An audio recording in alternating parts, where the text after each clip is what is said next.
Oncologist. अब मैं बताता हूँ साइको ऑन्कोलॉजिस्ट क्या होते हैं। साइको वर्ड ये बॉलीवुड वाला साइको मत समझिए कि तुम साइको हो, या जो हम स्कूल में बोलते थे अपने दोस्तों को, अरे वो तो साइको है, वो नहीं।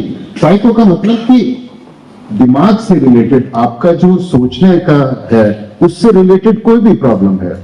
जब हम परेशान होते हैं वो भी साइकोलॉजिकल प्रॉब्लम है, जब हम दुखी होते हैं वो भी साइकोलॉजिकल प्रॉब्लम है। तो साइकोलॉजी या साइकेट्री का जो पुराना हमारे दिमाग में एक था ना कि वो पागल है, वो नहीं है।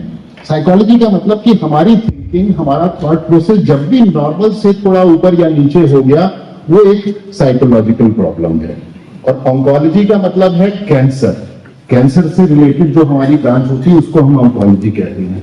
तो अब मान लीजिए मुझे कैंसर हो गया तो मैं तो दुखी हो जाऊंगा, चिंतित हो जाऊंगा अपने परिवार के बारे में, अपने बारे में, बच्चों के बारे में।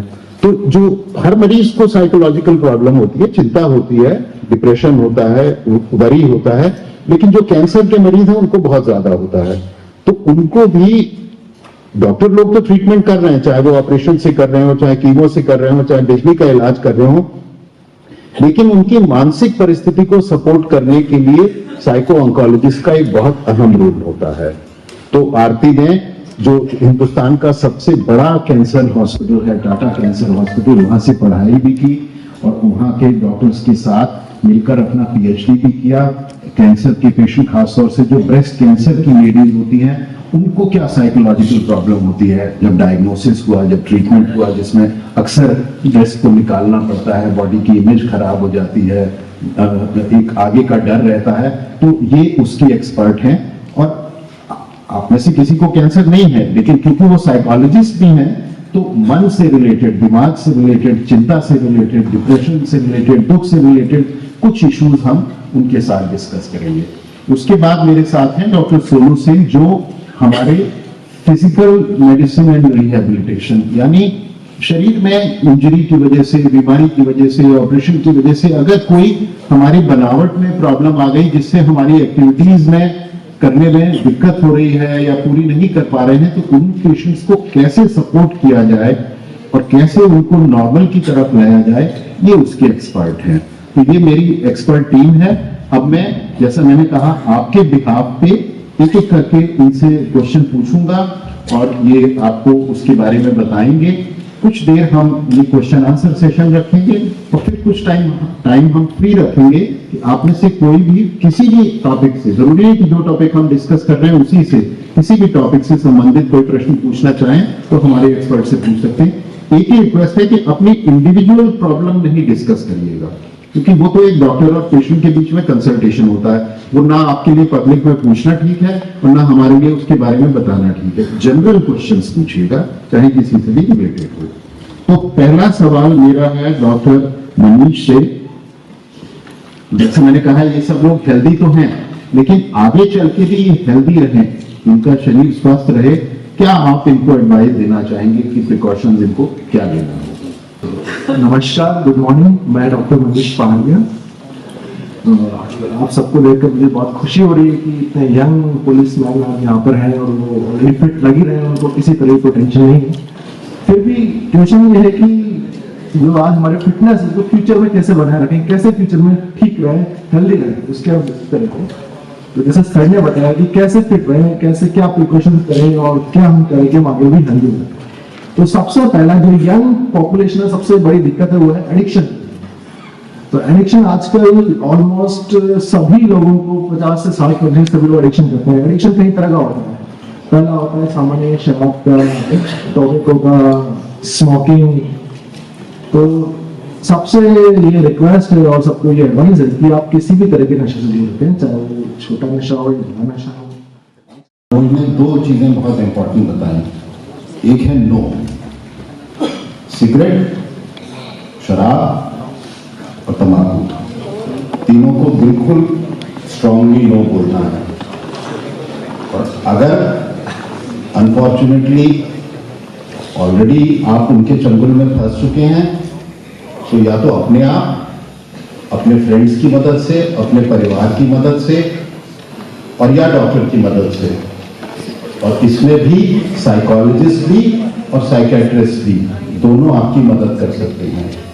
अभी उससे बचने की कोशिश करिए, निकलने की कोशिश करिए।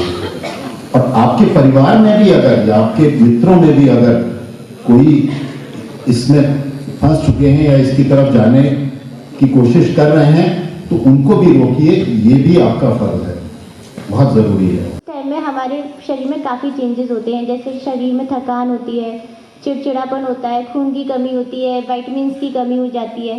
तो उससे बचने के लिए हमें काफ़ी खाने पीने का ध्यान रखना चाहिए, जिसमें जैसे आयरन रिच हमें फूड खाना चाहिए। जैसे आयरन हमें हरी पत्तेदार सब्जियां हो गई, या बाजरा है, रागी है, तिल है, गुड़ है, चना है, इनमें काफ़ी सारे आयरन और विटामिन मिलते हैं, जिससे हम आप अपने खाने में आप शामिल कर सकते हैं।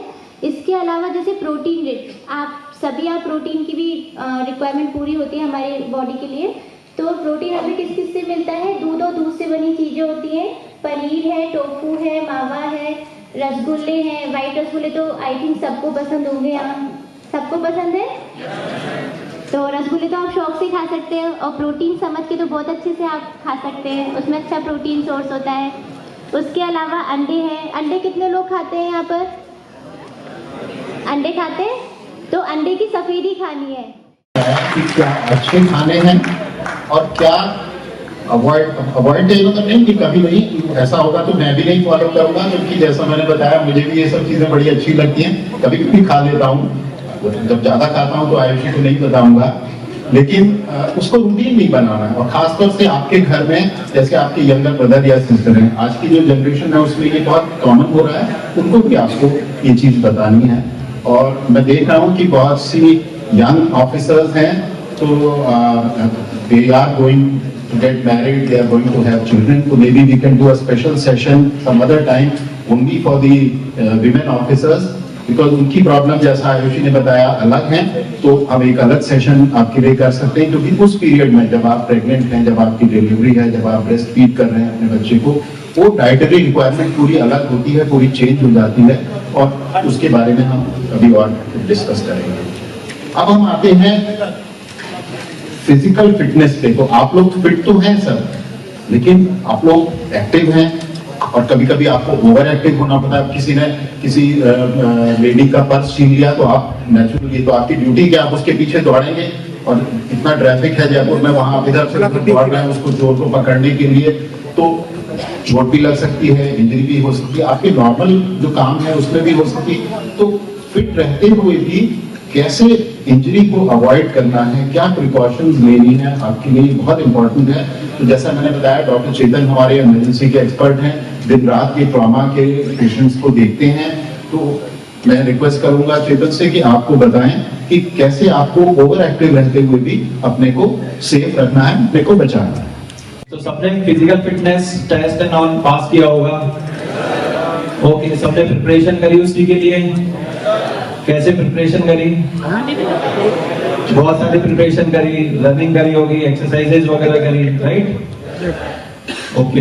मसल स्ट्रेंथनिंग, तो मसल स्ट्रेंथ अपन कैसे करते हैं? वेट लिफ्टिंग वगैरह करके धीरे धीरे, ठीक है, स्टेप बाय स्टेप करके। सो मसल स्ट्रेंथनिंग कर सकते हैं। तीसरी चीज होती है मसल एंड्यूरेशन, उसमें अपन क्या करते हैं? लो इंटेंसिटी वेट करके और धीरे धीरे अपन मसल्स को अडेप्ट कर रहे हैं ताकि अपने को इंजरी नहीं होए। चौथी चीज क्या होती है? फ्लेक्सिबिलिटी बढ़ा सकते हैं, ठीक है। अगर अपन फ्लेक्सिबल रहेंगे तो इंजरी होने के चांसेस कम रहेंगे, ठीक है। सो अपन को क्या है? फ्लेक्सिबिलिटी बढ़ानी है, लाइक योगा वगैरह करके अपन फ्लेक्सिबिलिटी बढ़ा सकते हैं, स्ट्रेचिंग वगैरह करके बढ़ा सकते हैं, ठीक है। और अपन क्या करते हैं? स्पीड बनाने के लिए, अपना हैंड आई कोऑर्डिनेशन बढ़ाने के लिए, ठीक है। तो इन सब चीजों के लिए अपन को धीरे धीरे क्या करना होता है? उस पर वर्क करना है। पोस्ट एक्सरसाइजेज स्ट्रेचिंग करनी है ताकि आपको इंजरी ना हो, और ओवर एक्सरसाइजेज नहीं करनी है, लाइक वो बोलते हैं ना, नो पेन नो गेन वाला, सुना है सबने? हाँ, तो ऐसा नहीं है कि पेन होने लग जाएगा उसके बाद अपन को थोड़ा रुक जाना है, नहीं तो अपने को क्या इंजरीज होने लग जाएंगी, ठीक है। और क्या होता है? अपने को इंजरीज प्रिवेंट करने के लिए मसल्स में क्या होता है? डिहाइड्रेशन होने लग जाएगा तो अपन को क्रैम्प्स वगैरह आने लग जाते हैं, तो अपन को क्या मसल्स को प्रॉपर्ली रेस्ट देना है, साथ में अपने को क्या है? रिहाइड्रेट करके रखना है, ठीक है। इसके अलावा टाइम टू टाइम रिलैक्सेशन देना है बॉडी को, मसल्स को, ठीक है। मसल मास जो प्रोटीन से आएगा, मसल की स्ट्रेंथ जो एक्सरसाइज से आएगी, मसल की फ्लेक्सिबिलिटी और मसल को रेस्ट देना, ये चारों ही चीजें इंपॉर्टेंट हैं। आई एम श्योर आपके सेटअप में फिजियोथेरेपिस्ट होंगे, कोई भी आपको एडवाइस की जरूरत हो तो उनसे भी आप कंसल्ट करें।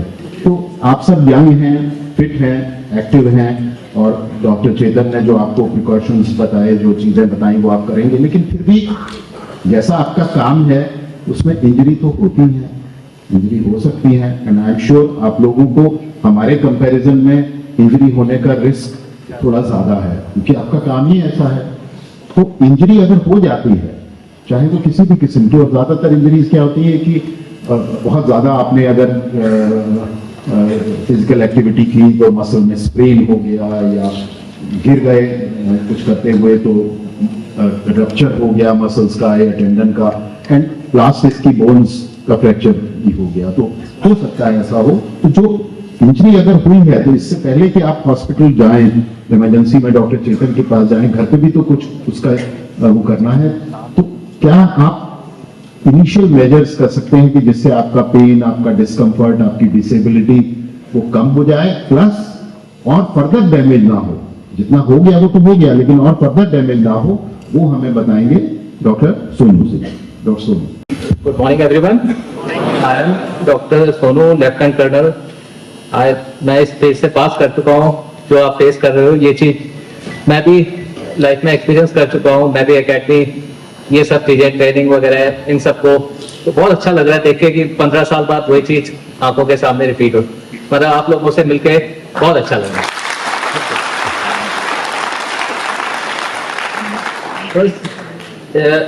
मतलब बहुत से लोग हो सकता है मुझसे एग्री ना करें, बट हमारी ट्रेनिंग जो ये है बहुत ही साइंटिफिकली डिजाइन होती है। ज्यादातर होती हैं, ज्यादातर जो हम इंजरी सस्टेन करते हैं, जैसे या एंकल स्ट्रेन हो गया, या हमारे मसल टीयर हो गए, या ट्रॉमा हो गया, वो मोस्ट ऑफ द टाइम हम हमारी प्रॉपर बायोमैकेनिक्स या हमारी जॉइंट पोजीशन सेंस प्रॉपर जो हम हमारी बॉडी में सेंसेशन भेज रहा है उस वजह से होते हैं। अब लाइक कॉमन इंजरी हो गई, एंकल स्प्रेन हो गया, रनिंग करते टाइम हम क्या करें, उस टाइम गर्म सेक करें, ठंडा करें, क्या करें, कैसे उसको मैनेज करें। तो जनरली नॉर्मल कॉन्सेप्ट ये कहता है कि एक्यूट इंजरी हुई, आप उसको उसी time ice compression, ice pack लगा के उसको उसी टाइम थोड़ा स्वेलिंग वगैरह और एक्यूट इन्फ्लेमेशन सबसाइड करने की कोशिश करेंगे। मुझे उम्मीद है कि काफी हद तक काफी लोग उसको मानेंगे, मानने की कोशिश करेंगे। पर आपके घर में आपके बुजुर्ग भी हैं, पेरेंट्स हैं, कुछ लोगों के हो सकता है अभी ग्रैंड पेरेंट्स भी अलाइव हों, घर में हैं, दे आर ऑल 60, 70, 80, 90 ईयर्स। अब तो लॉन्गेविटी इतनी बढ़ गई है, तो उनकी भी देखभाल करना बहुत जरूरी है, और वो ज्यादा प्रोन है इंजरी के लिए, एंड ऑब्वियसली एज रिलेटेड भी उनको बीमारियां हैं। तो इसके बारे में थोड़ी सी प्रिकॉशंस क्या लेनी है और क्या वार्निंग साइंस हैं, वो डॉक्टर मनीष आपको बताएंगे। तो ये तो सभी जानते हैं कि जो हमारे ओल्डर एज हैं, जो हमारे पेरेंट्स हैं या हमारे जो रिश्तेदार हैं, उनको सबसे इंपॉर्टेंट चीज क्या चाहिए? बुजुर्ग अवस्था में सबसे इंपॉर्टेंट चीज क्या चाहिए? कौन बताएगा कि उनको सबसे ज्यादा क्या इंपॉर्टेंट चीज चाहिए? है इस तरफ से बताएं, क्या चाहिए बुजुर्ग अवस्था में? सबसे इंपॉर्टेंट चीज क्या चाहिए? यस, समय, सबसे पहली बात। क्योंकि वो जो 65 या 70 प्लस सर ने बताया कि आजकल उम्र काफी बढ़ गई है अच्छे स्वास्थ्य की वजह से। 65, 70 में सपोज मान लो आपके पेरेंट्स हैं, मदर की डेथ हो गई या फादर की डेथ हो गई, तो एक पेरेंट आपके सिंगल हो गए, उनके लिए सबसे इंपॉर्टेंट जो चीज है वो है समय। क्योंकि आप सब जॉब करते हैं, बिजी रहते हैं, तो उनके लिए समय नहीं मिल पाता है। तो आपको सबसे इंपॉर्टेंट टाइम जो है उनको देना है समय।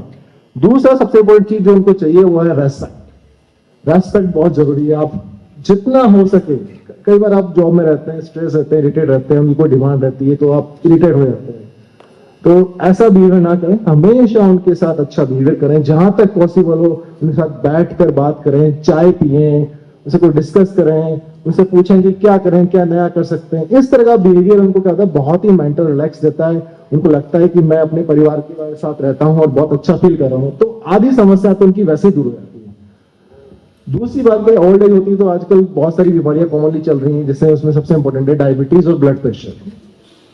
तो जो अगर हमारे पेरेंट्स डायबिटीज ब्लड प्रेशर मरीज नहीं है, उनके लिए तो यह है कि उनका रेगुलर अपना चेकअप करवाएं, शुगर चेक कराएं, साल में कम से कम एक बार एनुअल हेल्थ चेकअप करवाएं, उनका ब्लड प्रेशर चेक करें, उनका शुगर चेक करें। और अगर वो ऑलरेडी डायबिटीज या ब्लड प्रेशर मरीज हैं या हार्ट के मरीज हैं, तो उनसे उनका रेगुलर दवाइयां दिलवाएं, रेगुलर डॉक्टर के पास जाएं, उनसे मिलिए और उनका हमेशा ध्यान रखें क्या वो दवाइयां ले रहे हैं या नहीं ले रहे हैं। अभी जैसे सर्दी का मौसम चल रहा है, इस सर्दी के मौसम में पेरेंट्स का कैसे ख्याल रखें? सर्दी के मौसम सबसे ज्यादा कॉमन समस्या होती है सांस वाली। अस्थमा के मरीज हैं या सीओपीडी के मरीज हैं तो उनमें सांस की दिक्कतें बढ़ जाती हैं। तो इसके बारे में बचने का सबसे अच्छा तरीका है ठंड से बचें, पूरे कपड़े पहने, गर्म चीजें लें, धूल मिट्टी से बचें। बैकबोन के बीच में डिस्क होता है, सबसे ज्यादा जो प्रेशर होता है इंट्राडिस्कल प्रेशर जिसको बोलते हैं, वो सबसे ज्यादा सिटिंग पोजीशन में होता है। उसके नेक्स्ट स्टैंडिंग पोजीशन आती है और जो हमारी फेवरेट पोजीशन होती है लेटना, उसमें सबसे कम प्रेशर डिस्क पे पड़ता है। तो सिटिंग पोजीशन, और वो भी प्रोलॉन्ग सिटिंग, हमको कहीं ना कहीं मार रही है। उसका इफेक्ट ये आ रहा है कि हमारी जो पोस्चर वाली मसल्स है उन पे हम बहुत ज्यादा लोड दे रहे हैं, जिसकी वजह से हम आज की डेट में कॉमन डिस्क पे प्रेशर बिल्डअप होना या डिस्क बल जलाना, ये बहुत कॉमनली दिखता है। तो ये हमेशा बेटर है कि हम फ्रीक्वेंटली और कंपल्सरी अपने आप को बीच में हल्का फुल्का एवरी 30-45 मिनट्स बाद एक बार अपने आप को हल्का फुल्का मोबिलाइजेशन जरूर कर लें। प्रोलॉन्ग सिटिंग सबसे ज्यादा नुकसान करती है, तो मेरी सलाह यही है कि अपने आप को लॉन्ग ड्यूरेशन सिटिंग जो रहता है उसको अवॉइड करें। 40-45 मिनट बाद जैसे ही ब्रेक मिला या जैसे ही कुछ रिलैक्सेशन आया, मान लीजिए 1 घंटे बाद ही अपने आप को 1-2 मिनट के लिए मोबिलाइज जरूर कीजिए। हमें उनका सब्सिडियंट नहीं बनना है, यानी उनको अपने ऊपर राज नहीं करने देना है। ये तो हमारे नौकर हैं, ये हमारे लिए काम कर रहे हैं। ये ना हो कि ये हमें तकलीफ दें, ये बहुत जरूरी है। और इससे पहले हमने एक्सरसाइजेस की बात की थी, तो जो पहले एक्सरसाइज की बात की थी वो फिटनेस के लिए थी, लेकिन ये सब प्रॉब्लम्स को अवॉइड करने के लिए, नेक और बैक पेन को अवॉइड करने के लिए पोस्चर इज वेरी इंपॉर्टेंट। जो आपके रनिंग से रिलेटेड प्रॉब्लम्स हैं, अभी हमने डॉक्टर सीमा के साथ थोड़ा डिस्कशन किया है। हम कोशिश करेंगे कि हम अपनी एक टीम, आपके जो सीनियर ऑफिसर्स हैं उनके साथ एक फॉर्मल डिस्कशन करें कि कैसे कुछ ऐसा किया जा सके कि जो आपकी ट्रेनिंग के लिए जरूरी है वो भी चलता रहे, और उससे आपकी जो बोन्स हैं उसमें बहुत ज्यादा कोई नुकसान ना हो। सो मुझे ऑलवेज ये जो टर्मिनोलॉजी है कि वर्क लाइफ बैलेंस, ये मैं थोड़ा कंफ्यूज रहती हूँ, क्योंकि दोनों ही आपकी ही लाइफ है, दोनों से ही आपको एंजॉय करना है, ठीक है। सो वर्क लाइफ बैलेंस जब हम बोलते हैं तो थोड़ा सा स्ट्रेस प्रोवोकिंग होता है। मुझे लगता है कि थोड़ा कोई बोल रहा है कि हमें तो कुछ रिस्पॉन्सिबिलिटी दिया गया है, थोप दिया है, उसको लेके बैलेंस करके चलना है, तो ये स्ट्रेस प्रोवोकिंग है। हमारी 2 लाइफ है, मीन्स एक पर्सनल लाइफ है, एक प्रोफेशनल लाइफ है, दोनों लाइफ से ही हमें एंजॉय करना है। फर्स्ट थिंग, हमें स्पेक्ट को चेंज करना है। ये स्पेक्ट की बात नहीं कर रही हूं मैं, हमारी जो परसेप्शन वाले जो स्पेक्ट है, यानी नजरिया चेंज करनी है। आप जब ये प्रोफेशन में आए हैं, मैं मेरे प्रोफेशन में, आप लोग आपकी प्रोफेशन में, तो प्रोफेशन की कुछ डिमांड है, जॉब रिक्वायरमेंट्स जिसको बोलते हैं, है ना, कि आपको मॉर्निंग उठना है, इतने समय भागना है, ये ड्यूटी रहता है, यहाँ जाना होता है। ये आप सोच समझ करके ही आते हैं और ये आपको अच्छा लगता है इसलिए आप आते हैं, है ना। अगर आप आपकी प्रोफेशन के लिए आप पैशनेट नहीं होंगे तो आपके लिए वो स्ट्रेस ही तो है ना। आप उसको ज्यादा देर तक, ज्यादा दिन तक झेल नहीं पाएंगे, कोई सा भी स्थिति हो। तो फर्स्ट आपकी परसेप्शन को चेंज करना है, देखने की नजरिया क्या है कि पुलिस में आगे बहुत प्रेशर है, बहुत वर्कलोड रहता है, फैमिली को बहुत मिस करते हैं। मेरे ख्याल से आपकी प्रोफेशन में भी कुछ ऐसे होगा कि हर रोज तो आपकी ऐसे इमरजेंसी नहीं रहता है कि आपको 12 आवर्स 24 आवर्स की ड्यूटी होती है, कुछ लीव्स भी आप लोग की भी होती है। तो आप पहले ही प्री ऑक्युपाइड ना रहे कि ये प्रोफेशन है, मीन्स बहुत ज्यादा आपकी फैमिली से आपको दूर रखेगा या बहुत स्ट्रेसफुल है, तो परसेप्शन चेंज करने की जरूरत है, ठीक है। नंबर 2 है, ऑलवेज कभी भी कुछ बात होती है, जब आप प्रोफेशन में आ गए, रूल्स है, ठीक है ना, वो रूल्स को आपको मानना है, वो आपके कंट्रोल में है नहीं है, आप नहीं चेंज कर सकते हैं, ओके। तो फर्स्ट क्या होती है, स्ट्रेस क्या होता है कि चल इस प्रोफेशन में तो मुझे तो पुलिस में छुट्टी नहीं मिल रही है, मम्मा आप तो मम्मी मैं तो घर नहीं जा पाऊंगा क्योंकि छुट्टी नहीं मिल रही है। ऑलवेज हम कहाँ रहते हैं, हम एक एक्सक्यूज एंड ब्लेमिंग फ्रेम में रहते हैं, है ना। तो फर्स्ट आप एक्नॉलेज कीजिए, एक्सेप्ट कीजिए, रेस्पॉन्सिबिलिटी फ्रेम में आइए, ठीक है। तो आप अगर देखा जाए कि चेंजेस कहाँ हो रही है, ह्यूमन माइंड में हो रही है। एक्चुअली हम कुछ थॉट्स, कुछ परसेप्शन लेके चल रहे हैं जिसकी वजह से ये सारे नौबतें आ रही है, ठीक है। तो फर्स्ट करेक्ट योरसेल्फ, हमारी परसेप्शन में चेंज करनी है। परसेप्शन चेंज करते ही ऑटोमेटिकली आपकी थॉट्स चेंज हो जाएगी, ठीक है ना। अगर थॉट्स चेंज हो गया, अकॉर्डिंगली इमोशन चेंज होगी कि आप इरिटेबल नहीं रहेंगे, आप लो मूड नहीं रहेंगे, आप एंगर इतना ज्यादा नहीं दिखेगा, ठीक है ना। जनरल परसेप्शन होता है कि ज्यादातर मेल्स होंगे। फिर मैंने परीख जी के थ्रू डॉक्टर सीमा से पूछा तो उन्होंने बताया नहीं भी विमेन भी हैं, और अभी मैं बहुत देर से देख रहा हूँ बहुत सारी विमेन हैं, और आई एम श्योर आप सब मेरी डॉटर इन लॉ से छोटी हैं तो मेरी डॉटर्स के बराबर हैं। तो एक पॉइंट जो आप लोगों के लिए इम्पोर्टेंट है, जो आपकी हेल्थ से रिलेटेड है, वो है बोन हेल्थ। बोन हेल्थ अभी नहीं, जब आप मिडिल एज और एल्डरली होंगे, लेकिन उसके लिए प्रिकॉशन अभी से लेना है, वो है कैल्शियम एंड विटामिन डी। तो इसीलिए बीच में मैंने आयुषी से जाके कहा कि 1 मिनट 2 मिनट आपको वो विटामिन डी और कैल्शियम के बारे में बताएं। Thank you so much sir. जैसे यहाँ काफी फीमेल्स बैठी हैं, तो आपको पता ही है कैल्शियम की कमी हो जाती है, तो क्या सिम्टम्स होते हैं इसके? घुटनों में दर्द, कमर में दर्द, जोड़ों में दर्द होता है। तो आपकी फिजिकल एक्टिविटी जो है वो बहुत ज्यादा है, जिसमें आपकी कैल्शियम की बॉडी में कमी हो सकती है। तो उसके लिए हमें आप कैल्शियम की कमी को पूरा करने के लिए दूध और दूध से बनी जितनी भी चीजें हैं वो आपको लेना है। जैसे दूध है, पनीर है, टोफू है, रसगुल्ले, वाइट जो रसगुल्ले आते हैं वो तो है ही। इसके अलावा जैसे आप सारी तरीके की दालें अपने खाने में शामिल कर सकते हैं, ठीक है। और उसके अलावा जैसे किसी में विटामिन डी डेफिशिएंसी बहुत देखने के लिए मिलती है। विटामिन डी डेफिशिएंसी जिसकी होती है उस अब जैसे अपने नॉर्मल नॉन वेजिटेरियन तो मोस्टली नहीं खाते होंगे, क्योंकि कौन कौन खाते हैं नॉन वेजिटेरियन?